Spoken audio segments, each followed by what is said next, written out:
ওই ডাইং এর ম্যানেজারকে যদি বাংলাদেশ ব্যাংকের গভর্নর বানান, আর কি লোক নাই বাংলাদেশে, অর্থনীতিবিদ নেই? আপনি যেরকম মূর্খ, আমরাও মূর্খ, আমরা কি বুঝি না? আমরা কি বুঝি না দেশ কিভাবে চলতে পারে? আপনার দল চলতে পারে, আমার দেশ চলতে পারে না। আপনি দেশে চলান, অসুবিধা নাই, কিন্তু আমার অর্থের দিকে তাকাই না।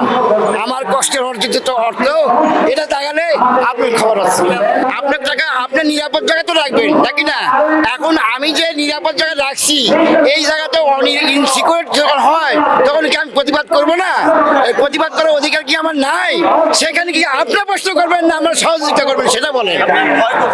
আমার কথা হলো, আমি যখন প্রতিবাদ মুখর, তখন আপনি আমাকে উৎসাহিত করবেন না প্রশ্ন করবেন? আমি বলি আপনাকে, আপনি কি ওদের দোষর না আমি আমার টাকা সংরক্ষণ করার জন্য প্রতিবাদ করবো? সেখানে আমরা কি আপনি কি হ্যাঁ হ্যাঁ, এই সরকার যেসব কাজ করছে, যাদের মাধ্যমে ব্যাংক লুট হয়ে গেছে গা, একটা ব্যাংক যদি স্বাবলম্বী করে দিতে পারতো এই সরকার, তাহলে এই সরকারের সিদ্ধান্ত আমরা মেনে নিতাম। যতগুলো ব্যাংক দেউলিয়া হয়ে গেছে, এই সরকার কি একটা ব্যাংকে পুনরুজ্জীবিত করতে পারছে? সেটাই বলেন না কেন? তাহলে আমার যেখানে টাকা রাখছি, আমি সেই টাকাকে সংরক্ষণ করবো না কেন? সেখানে পুলিশের কি প্রয়োজন আছে?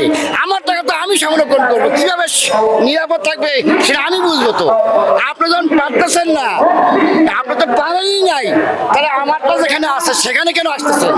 আপনার অভিযোগ কি? এখন মিডিয়া সহ, পুলিশ সহ, ডিবি সহ কেন আসেন? আমার এখন চিন্তা, আমার টাকা খাওয়ার জন্য কি আপনি লাস্ট পর্যন্ত আছেন? আপনার তো কিছুই নাই, আমার কষ্টের টাকা দিকে এখন বসে আছেন। আমার প্রশ্ন কি এরকমই না?